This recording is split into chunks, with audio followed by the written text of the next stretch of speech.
Good morning and welcome back, friends. This is Keck with Builderall, your information products training and support specialist. Thanks for joining me this morning. Today is Monday. You know what that means? That's right, Motivation Monday. Time for us to get our mindset straight for success in business and in life. I am super excited to share this book review with you today. It is one of my favorite books. I'll go ahead and put me in the corner here. This book remains on my nightstand always close at reach. It's called The 4 Agreements, a practical guide to personal freedom, a Toltec wisdom book by Don Miguel Ruiz. I can't say enough good things about this book. It is profound, it is simple, it is powerful. So let's get right into it. Here we go. Start with a quote from the book, as we often do. You need a very strong will in order to adopt the 4 agreements. But if you can begin to live your life with these agreements, the transformation in your life will be amazing. You will see the drama of hell disappear right before your very eyes. Instead of living in a dream of hell, you will be creating a new dream, your personal dream of heaven. Boy, doesn't that sound nice? The 4 agreements. Here we go. We're going to look at the following big ideas from this book. First idea will be the domestication of humans, and then we'll get into the 4 agreements. The first of the 4 agreements are, be impeccable with your word. The second, don't take anything personally. The third, don't make assumptions. The fourth, always do your best. The first step toward freedom, we stop ourselves. Let's not blame others. Breaking domestication, step by step. Repetition makes the master. All right, well, let's get into these. The first one, domestication of humans. Children are domesticated the same way that we domesticate a dog, a cat, or any other animal. In order to teach a dog, we punish the dog and we give it rewards. We train our children, whom we love so much, the same way we train any domesticated animal, with a system of punishment and reward. We are told, you're a good boy or you're a good girl when you do what mommy and dad want you to do. When we don't, we're told, bad girl or bad boy. Now, keep this in mind. This is not a criticism of the way people raise their children. This is a recognition of the way it works in our human society. This is just how it works. So the first thing to realize is that we have all been domesticated just by virtue of being raised. So that's an important first point. The second big idea is the first agreement itself. Be impeccable with your word. The first agreement is the most important one and also the most difficult one to honor.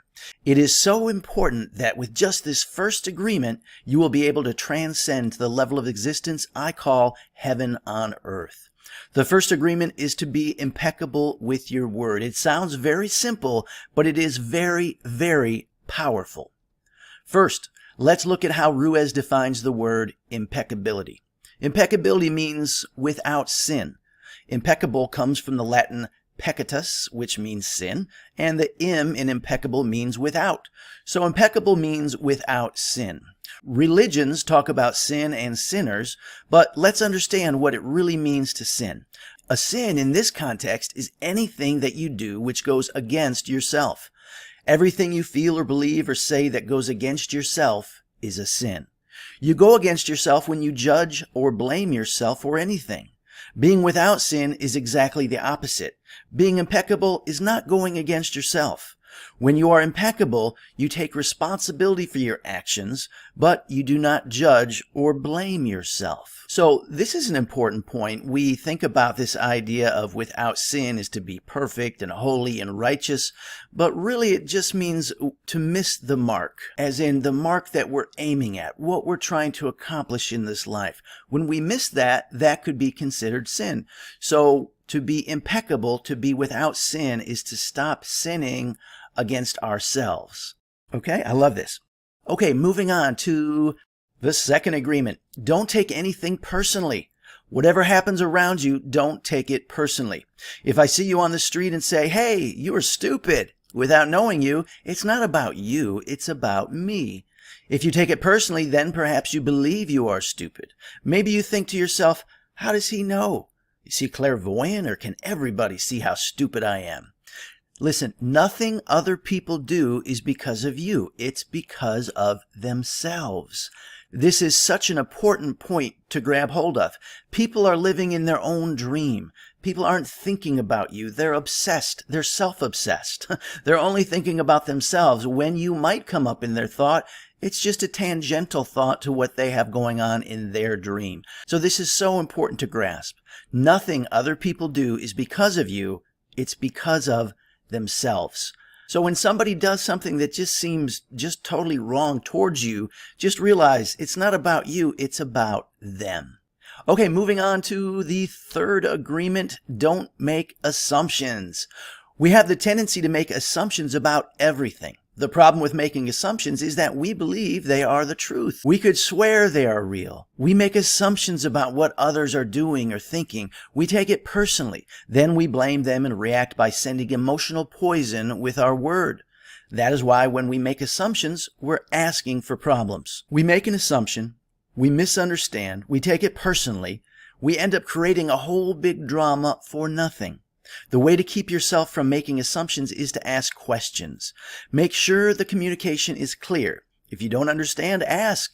Have the courage to ask questions until you are as clear as it can be. Don't make any assumptions. Rather than assuming that you know what's in somebody's head, which you don't, ask questions. Ask as many questions as you need to have clarity. When we make assumptions, we're just setting ourselves up for failure.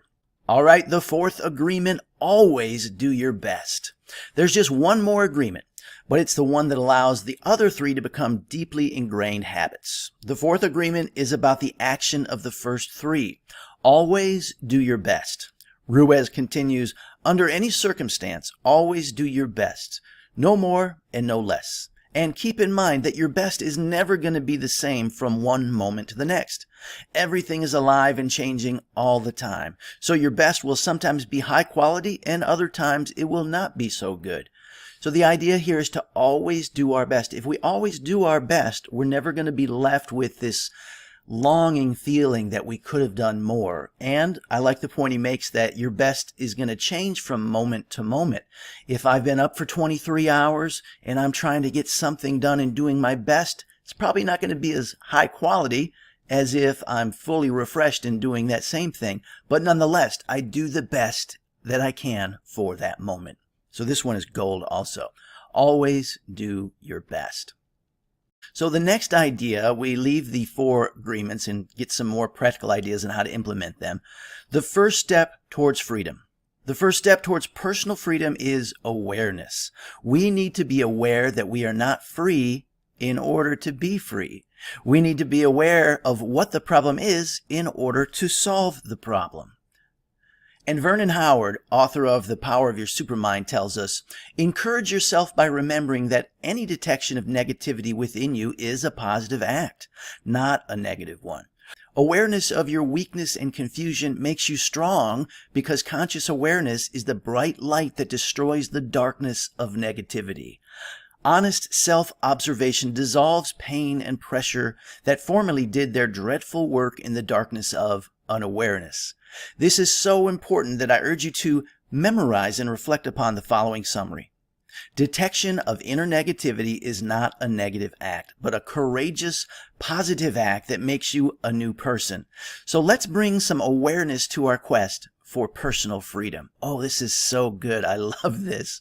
I got to read this again. Because conscious awareness is the bright light that destroys the darkness of negativity. That is so, so true. I just commented on one of my friend's posts saying that awareness is the secret sauce to so many things, and I believe it to be true. So this idea that when we use awareness, it destroys, it's like a bright light destroying negativity. I love that. So the first step towards freedom is realizing what state you're in. When you can recognize when you're in a negative state, that is not a negative thing, that's a positive thing. Because with that awareness and that recognition, that negativity often just dissolves away. All right, the next big idea, we stop ourselves.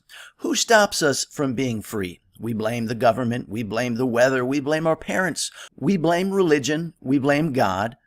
Who really stops us from being free? We stop ourselves. Joseph Campbell, author of The Power of Myth, says, Freud tells us to blame our parents for all the shortcomings of our life. Marx tells us to blame the upper class of our society, but the only one to blame is oneself. So this gets us back to this idea of responsibility, how we are responsible for ourselves. Next big idea, breaking domestication step by step. There are many strong beliefs in the mind that can make this process look hopeless. This is why you need to go step by step and be patient with yourself, because this is a slow process. The way you're living now is the result of many years of domestication, really your whole life up to this point. You cannot expect to break the domestication in one day. So give yourself permission to take the time it takes to break this domestication step by step. Repetition makes the master is our next big idea. All of these old agreements which rule our dream of life are the result of repeating them over and over again. Therefore, to adopt the 4 agreements, you need to put repetition into action. Practicing the new agreements in your life is how your best becomes better. Repetition makes the master. Repetition, repetition, repetition. It's the stuff of mastery. As Aristotle told us, we are what we repeatedly do. Excellence then is not an act, but a habit. Let's remember to practice these new agreements again and again and again and watch our best get better and better and better. Great ancient wisdom from Aristotle here. We are what we repeatedly do. Excellence then is not an act, but a habit. So true. I love that. Okay, so that's it for this book, The 4 Agreements. Let me give you a little summary and rundown here of the big ideas. Domestication of humans. Just to realize that we've all been domesticated by the way we've been raised. You're either a good boy or a bad boy, and you receive punishments or rewards accordingly. Okay, so we have to realize that. The first agreement, be impeccable with your word. Again, that idea of impeccability without sin, sin missing the mark. So be impeccable with your word and don't use your words against yourself. Example, okay, self-talk. We always have self-talk going on up in our head. And when we are tempted to say something to ourselves like, oh, I suck at this. No can do. We can't have that kind of, that's not an impeccable word. That is sinning against yourself, because we have to realize how powerful our words are. It's like the program that we set to run on machines, okay? And when we use these programs, these words, we're programming our own brain, okay? So the words are powerful. If we tell ourselves enough times that I am no good at anything, we will deep down believe that we are no good at anything. Okay, so we have to break that. Be impeccable with your word. Never, ever say anything against yourself, negative against yourself. And don't say it against other people either, because you don't want to be the sowers of that kind of rotten fruit. So the first one, be impeccable with your word. Realize how powerful our words are, and never, ever, ever use them against yourself. Okay? Agreement number 2, don't take anything personally. Just realize that everybody's self-absorbed. They're not thinking of you. They've got their own dream going on. You're just a little part of it. So when you show up in that dream, don't take it personally, okay? They don't really know what's going on. They're living their own thing. Third, don't make assumptions. Have the courage to ask questions, as many questions as you need to get clarity. So don't make assumptions. It leads nowhere good. And the fourth one, always do your best. Your best will change and vary from moment to moment, but just be committed to whatever you do, do it the best that you can. And keep in mind that we stop ourselves. Don't blame others. And to break this domestication that we've been put under, we need to do it slowly, step by step. Give ourselves permission to take the time it takes, because we are where we are now because of our whole life of domestication. And lastly, repetition makes the master. You want to have these 4 agreements in front of you. Type them out, put them on your bathroom mirror or your refrigerator. You want to see them often until you realize that this is the new script you want to be running in your head, rather than the old script or the old agreements, as he says in the book. Well, I hope you guys enjoyed this. This literally is one of my favorite books. It's had such an impact on my life, and I pick it up often when I'm kind of falling back into those patterns of domestication I grew up with, and it really helps get me focused. So I hope you've enjoyed it too. I challenge you to make some new agreements in your life, and I look forward to seeing you guys tomorrow. Until then, let's build it with Builderall. Ciao for now, friends. Bye.